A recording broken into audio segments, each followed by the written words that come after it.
Yo, ihr verrückten Biester, heute stelle ich euch 10 Fehler vor, die häufig bei Bewerbungsplots gemacht werden, beziehungsweise die häufig generell beim Bauen gemacht werden. Deswegen passt jetzt besonders gut auf, denn dann habt ihr in Zukunft viel bessere Chancen bei Bauteams angenommen zu werden.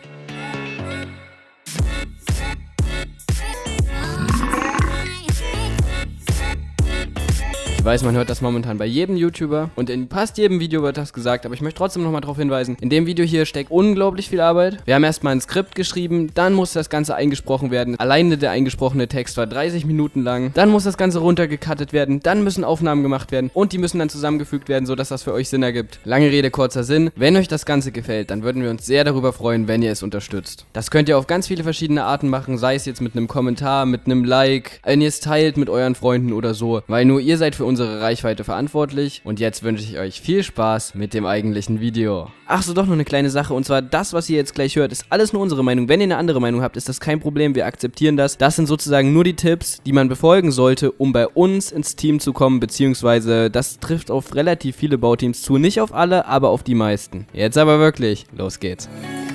Fehler Nummer 1, das langweilige 90 Grad Klippenterra oder generell schlechtes Terraforming.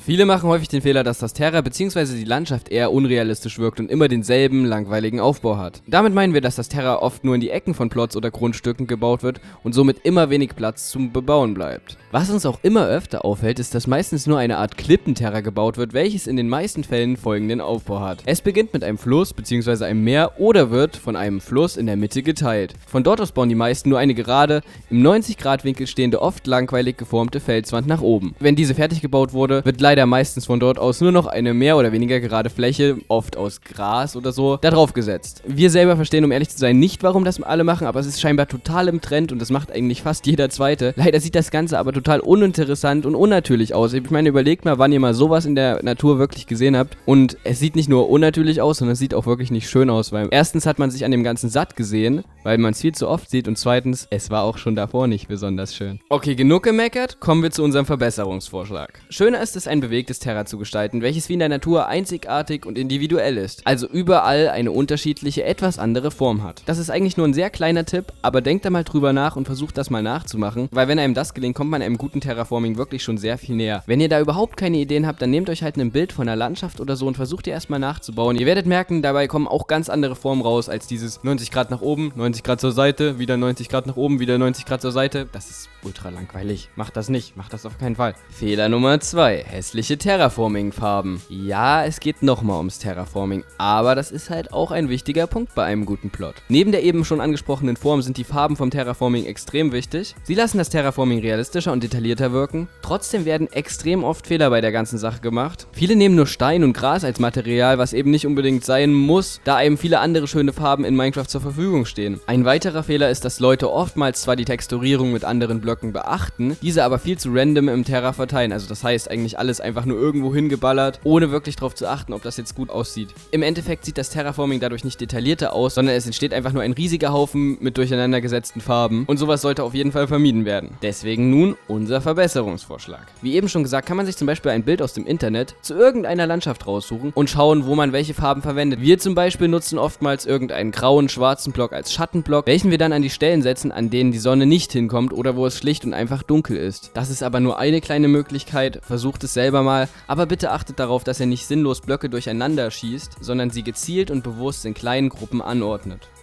Fehler Nummer 3, die Lollibäume. Das klingt jetzt zwar ein bisschen lustig, aber uns fällt sehr häufig unangenehm auf, dass die Bäume mehr wie ein grüner Lolli aussehen und nicht wie ein natürlicher Baum. Viele fangen mit einem schlichten Stamm an und enden dann im totalen Blättergespamme, beziehungsweise machen so einen geraden Stamm hoch und dann kommt einfach so ein riesiger Ball aus grünen Blättern rum. So sollte ein Baum aber in Minecraft nicht aufgebaut sein, weil er in echt auch nicht so aufgebaut ist, außer da hat sich irgendein Gärtner viele Stunden dran gesetzt, und deswegen jetzt unser Verbesserungsvorschlag. Zu empfehlen ist wieder, sich an Bildern oder an der direkten Natur in eurem Umfeld zu orientieren, also vielleicht geht ihr einfach mal raus und schaut euch ein paar Bäume an. Soll manchmal eh ganz gut sein, um den Kopf ein bisschen durchzulüften. Wichtig ist, dass die Bäume so wie das Terra realistisch wirken. Ihr solltet mit einem Stamm anfangen und diesem eine für die jeweilige Baumart passende Farbe und Form geben. Danach sind die Äste dran. Bäume haben je nach Art unterschiedliche Formen der Krone bzw. der Äste oben. Das heißt, ihr solltet die Äste und Blätter so platzieren, dass der Baum in die gewünschte natürliche Form kommt und man im Idealfall erkennen kann, welche Baumart ihr gebaut habt. Also es schadet nicht im Vorfeld, sich zum Beispiel mal eine Baumart rauszusuchen und zu sagen, ich baue jetzt genau diese Baumart ab. Und dann am Ende könnt ihr das Ganze ja nochmal vergleichen und schauen, wie gut euch das gelungen ist. Jetzt werden wahrscheinlich wieder ganz viele schreiben, ja, okay, könnt ihr nicht mal ein spezielles Tutorial zu Bäumen machen? Ja, haben wir vor. Also, wenn ihr das wirklich wollt, dann könnt ihr das ja nochmal in die Kommentare schreiben oder so, aber wahrscheinlich machen wir das irgendwann mal, dass wir mal ein extra Tutorial machen zu Bäumen, beziehungsweise wie man Bäume in Minecraft gut bauen kann.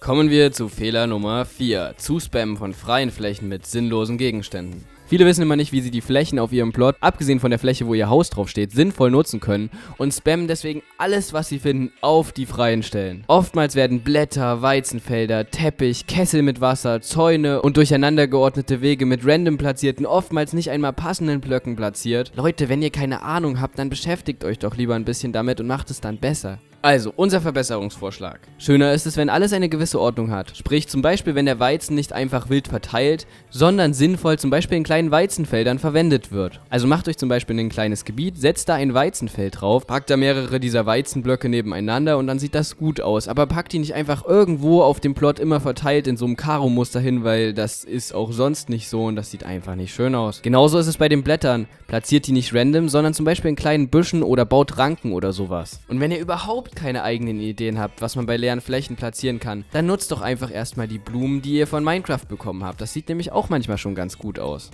Also klare Devise, weniger ist mehr. Punkt Nummer 5. Langweiliger Aufbau von Gebäuden. Die meisten Gebäude wirken durch ihren Aufbau sehr langweilig, da ihnen die Abwechslung durch bestimmte komplexere Teile des Hauses bzw. des Gebäudes fehlt. Viele lassen die Dächer ohne auch nur irgendein Detail flach und gerade stehen, andere bauen das gesamte Dach mit komischen Blöcken zu, wie schon bei Punkt 4 angesprochen. Das ist auf jeden Fall schon mal beides falsch. Der Aufbau von einem Gebäude wird zum Beispiel durch ein Dachfenster oder einen Schornstein interessanter, also durch Dinge, die das Haus charakteristisch machen, bzw. durch Dinge, die einfach nur durch ihre Aufgabe oder ihren Nutzen auffallen. Okay, kleines Beispiel. Also angenommen, ihr baut Gebäude, die symmetrisch sind. Können wir nur empfehlen, auch mal asymmetrische bzw. schräge Elemente einzubauen. Dadurch bekommt das Gebäude eine deutlich abwechslungsreichere Form. Viele bauen auch immer nur einzelne kleine separate Gebäude, also da baut zum Beispiel dann jemand ein Haus, was 4 gleiche Seiten hat und dann baut jemand einen runden Turm und dann baut noch jemand ein langes Haus oder so. Nutzt doch einfach mal die verschiedenen Sachen und packt sie zusammen und versucht sie miteinander zu verbinden. Dadurch bekommt ihr sowas von viel interessantere Gebäude am Ende raus. Also verbindet verschiedene Parts miteinander und wenn ihr findet, dass ein Haus einfach noch langweilig wirkt, dann baut doch zum Beispiel nochmal einen kleinen Anbau dran, also ob das jetzt ein Turm ist oder einfach nur ein Gehege für irgendwelche Tiere. Auf jeden Fall sieht das schon mal besser aus. Wenn ihr das beachtet, wird euer Haus viel interessanter, dynamischer und dadurch auch schöner. Punkt Nummer 6. Fassaden sinnlos mit allen Blöcken zuballern. Viele verstehen unter Detailing bzw. dem Anbringen von Details, dass sie Fassaden von Gebäuden mit irgendwelchen Blöcken verzieren, um irgendein Muster oder sonstiges zu generieren. Das ist aber unserer Meinung nach der falsche Weg. Unsere Verbesserungsvorschläge lauten: Wichtig ist es beim Detailing, dass es an den richtigen Stellen platziert wird. Die Fragen, die euch jetzt kommen sollten, sind: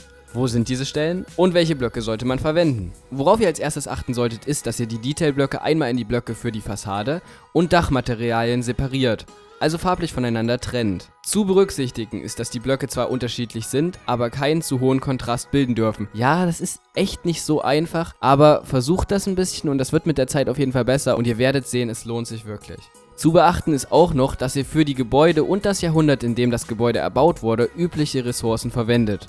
Bei der Detailsetzung solltet ihr darauf achten, sie an den folgenden Stellen anzubringen: Fenster, Übergänge und Befestigungen von Balken bzw. generell Befestigungen, am Dachrand, eventuell oben auf dem Dach, bei Eingängen. Generell an Stellen, wo ein unsauberer, unangenehmer oder stumpfer Übergang ist, gegebenenfalls aber auch an Stellen, die mit der reinen Form des Aufbaus nicht so schön aussehen. Das ist jetzt relativ einfach gesagt, im Endeffekt müsst ihr das aber einfach üben und euch da auch immer mal Tipps holen und Verbesserungsvorschläge von anderen, aber mit der Zeit findet ihr dann schon die richtigen Stellen und das wird sich lohnen, weil das macht echt eure Strukturen so viel besser. Fehler Nummer 7. Gleiche Blöcke im Terra wie in der Fassade. Was zwar nicht ganz so wichtig erscheint, aber dennoch meistens ein Wunderpunkt ist, dass viele Leute dieselben Blöcke im Terraforming wie in der Fassade verwenden. Unser ultimativer Verbesserungsvorschlag dafür lautet also: Macht es einfach nicht. Also, macht das einfach nicht. Das sieht doof aus und das ist unrealistisch und macht das einfach nicht. Nächster Punkt. Punkt 8. Glas als Wasser verwenden. Wir wissen zwar, dass es momentan stark im Trend ist, Glas als Wasserblock oder generell als Effektblock zu verwenden, aber die meisten gehen die Sache von vornherein schon mal komplett falsch an und spammen mit verschiedenen Blau-, Grau-, Weiß-Tönen und irgendwas rum, um einen Effekt zu erzählen, aber im Endeffekt sieht das alles nur total chaotisch aus und total undurchgeplant. Uns ist natürlich bewusst, wenn man das Ganze sinnvoll plant, dass es auf jeden Fall einen guten Effekt haben soll, aber wir gehen ja davon aus, dass ihr erstmal die Grundlagen lernen wollt und selbst die besten Baumeister haben damit manchmal noch Probleme. Deswegen lautet unser Verbesserungsvorschlag, nehmt einfach das ganz normale Wasser. Also mit dem normalen Wasser macht ihr eigentlich von vornherein erstmal nichts falsch. Ihr könnt das auch mit den normalen Glasblöcken probieren, aber es ist halt der einfachste Weg, um etwas zu machen, was immer noch gut aussieht. Einfach mal back to the basics, das normale Minecraft-Wasser benutzen. Vielleicht ist das auch ein guter Punkt, um nochmal darauf hinzuweisen, das ist alles nur unsere Meinung, wie ja am Anfang auch schon mal gesagt wurde. Natürlich gibt es ja auch andere Meinungen, manchen gefällt es, wenn das Wasser total durcheinander gespammt ist. Uns als professionelles Bauteam, was immer so sinnvoll wie möglich die Blöcke platzieren möchte, gefällt das einfach nicht so gut. Fehler Nummer 9. Kein Konzept oder Thema überlegt. Eigentlich ist das nochmal ein komplett anderes Thema, aber wichtig ist auch noch, dass das Projekt bzw. das Plot in dem Fall ein gewisses Thema hat, welches am besten über das ganze Projekt bzw. das ganze Plot verteilt eine Rolle spielt. Also man sollte überall auf diesem Plot genau dieses Thema erkennen können. Viele haben oft kein richtiges Konzept, was man daran erkennt, dass man viele unterschiedliche, gar nicht zueinander passende Gebäude, Bäume oder Pflanzen vorfindet. Wichtig ist also, dass alles irgendwie einen sinnvollen und realistischen Zusammenhang hat, weil dadurch formt sich das Gesamtbild eures Plottes und ihr wollt ja mit dem Gesamtbild erstmal einen guten Eindruck erschaffen. Unser kleiner, aber feiner Verbesserungsvorschlag lautet daher einfach nur, nehmt euch, bevor ihr mit dem Bauen beginnt, kurz Zeit und macht euch Gedanken, zu welchem Thema ihr etwas entwerfen wollt. Das können manchmal auch nur 5 Minuten sein, aber die Zeit ist extrem sinnvoll investiert. Fehler Nummer 10. Keine Proportionen beachtet. Was viele noch nicht so gut beherrschen, sind die Proportionen eines Bauwerkes. Zu beachten ist, dass ihr euch für eine Größe bzw. einen Maßstab entscheidet. Wie zum Beispiel, dass ihr im 1:1 Scaling baut. Das bedeutet dann, dass ihr genau für das Minecraft-Männchen baut. Also, dass ihr praktisch in genau der Größe baut, in der sich auch das Minecraft-Männchen befindet. Oft sehen wir nun aber Plots, da ist ein ganz normales Haus drauf und daneben steht auf einmal ein riesiger, überdimensionaler Pilz. Aber das ist meistens auch nicht Fantasy oder so, sondern es wurde einfach so hingesetzt, weil man sich nicht Gedanken darüber gemacht hat, ob es denn gut aussieht bzw. ob es sinnvoll ist. Durch sowas verlieren die einzelnen Bauwerke total den Bezug zueinander und separieren sich automatisch. Aber ihr wollt ja nicht lauter separate Sachen auf eurem Plot haben, sondern ihr wollt ein gutes Gesamtbild erschaffen. Deswegen wieder der Verbesserungsvorschlag, setzt euch davor hin und überlegt, in welchen Größenverhältnissen ihr eigentlich bauen wollt. Also wollt ihr größer als die Minecraft-Männchengröße bauen? Wenn ja, wie viel größer? Oder wollt ihr in der ganz normalen Minecraft-Spielergröße bauen? So, das waren jetzt 10 Fehler, die ihr vermeiden solltet. Eigentlich echt ziemlich krass viel.